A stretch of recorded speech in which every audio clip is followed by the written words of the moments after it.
ఓటుకు 5,000 ఇంకా ఎక్కువైనా పర్వాలేదు, కానీ ఓట్లు మనకే పడాలి, మనమే గెలవాలి. ఇది మొన్నటి అసెంబ్లీ ఎన్నికల ముచ్చట కాదు, కొన్ని గ్రామ పంచాయతీ ఎన్నికల్లో తాజా సన్నివేశం ఇది. ఆ గ్రామాల్లో ఎన్నికలంటే నాయకులకే కాదు, ఓటర్లకు పండగే. మరి ఇంతకీ అక్కడ సర్పంచ్ పదవి అంటే ఎందుకంత క్రేజ్? ఏ జిల్లాలోని గ్రామాల సంగతులివి? ఆసక్తికర కథనం మీకోసం.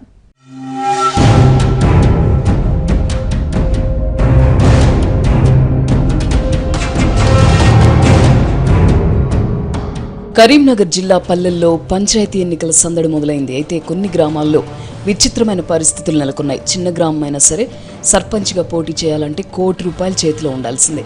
5 అభ్యర్థులు రంగంలో ఉంటే 5 కోట్లు ఖర్చు చేయాల్సిందే. సుమారు 2,000 లోపు ఓటర్లుండే పంచాయతీల్లో అంత ఖర్చెందుకు? కేవలం పంచాయతీ ఎన్నిక కోసం కోట్లెందుకు గుమ్మరించాల్సి వస్తోంది? ఆయా గ్రామాల్లో ఎన్నికలను రాజకీయ పార్టీలు ఎందుకు ప్రతిష్టాత్మకంగా తీసుకున్నాయి? ఈ ప్రశ్నలే ఇప్పుడు అందరి నోట వినిపిస్తున్నాయి.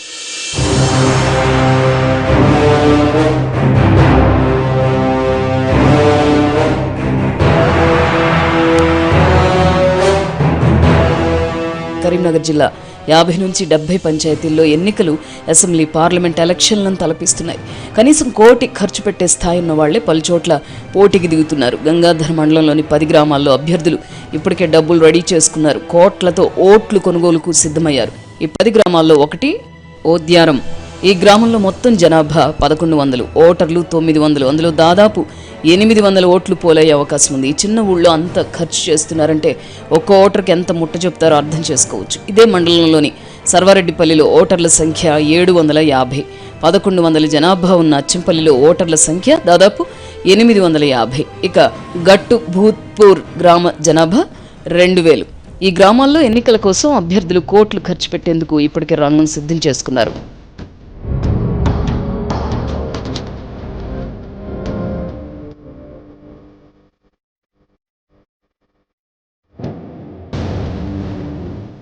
ఒక్క గ్రామం నుంచి పోటీ చేసేందుకు 4 అభ్యర్థులు సై అంటున్నారు. గత పంచాయతీ ఎన్నికల్లో ఒక్కొక్కరు ₹1 కోటి చొప్పున ఖర్చు చేశారు. ఈసారి ₹1.5 కోటి ఖర్చు పెట్టేందుకు రెడీగా ఉన్నారు. రాష్ట్రంలో మిగతా పంచాయతీల్లో ఎన్నికల కోసం అభ్యర్థులు సుమారు 5 లక్షల వరకు ఖర్చు చేస్తూ ఉంటారు. మరి ఇక్కడ మాత్రం పంచాయతీ ఎన్నికలు ఇంత ఖరీదుగా మారడానికి కారణం గ్రానైట్ గనులు.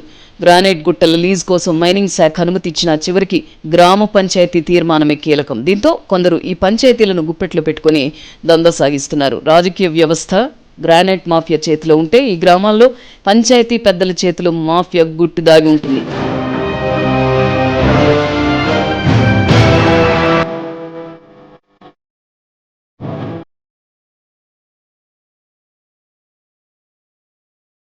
ప్రస్తుత పంచాయతీ ఎన్నికల్లో ₹1 కోటి ఖర్చు పెడితే వచ్చే 5 ఏళ్లలో గ్రానైట్ ద్వారా 5 సంపాదించవచ్చన్నది వారి ఆలోచన. అందుకే గ్రామ పోరులో ₹1 కోటికి పైగా ఖర్చు చేయడానికి ఎవరు వెనకాడడం లేదు. ఏటా ₹10 కోట్ల సినరేజ్ నిధులు అధికారికంగా ఓద్యారం గ్రామ పంచాయతీ ఖాతాలు పడతాయి. అంటే 5 ఏళ్లలో ₹50 కోట్ల ప్రభుత్వం నుంచే వస్తాయి. ఇలా గ్రానైట్ గుట్టలు, గ్రానైట్ తవ్వకాలను బట్టి మైనింగ్ శాఖ ద్వారా ఆయా గ్రామాలకు ఏటా కోట్లలో ఆదాయం లభిస్తుంది. ఇక గ్రానైట్ వ్యాపారులు సర్పంచ్లను తమ గ్రిప్లో పెట్టుకుంటారు. సర్పంచ్లు కూడా స్వలాభం కోసం వారితో సఖ్యతగా ఉంటారు. అయితే ఈ గ్రామాల్లో గ్రానైట్ తవ్వకాలను పలువురు నిరసిస్తున్నారు.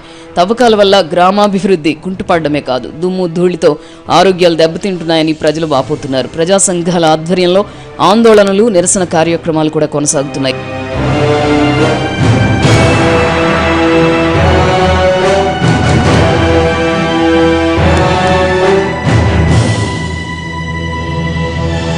ఇదిలా ఉంటే కాస్తో కూస్తో పలుకుబడి చేతిలో 4 రాళ్లున్న ప్రతి ఒక్కరూ పంచాయతీ ఎన్నికల్లో పోటీకి సిద్ధమవుతున్నారు. గంగాధర్ మండలంలో 10 గ్రామాలు, కరీంనగర్ మండలంలో 12 పాత పంచాయతీలు, హుజూరాబాద్, మానకొండూరు, శంకరపట్నం మండలాల్లో 10 చొప్పున గ్రానైట్ గ్రామాల్లో ఓట్లకి నోట్లు అనే ఖరీదైన జాతర జోరుగా సాగుతోంది. చూద్దాం మరి ఆయా గ్రామాల్లో గెలిచేదెవరో, ఓడేదెవరో.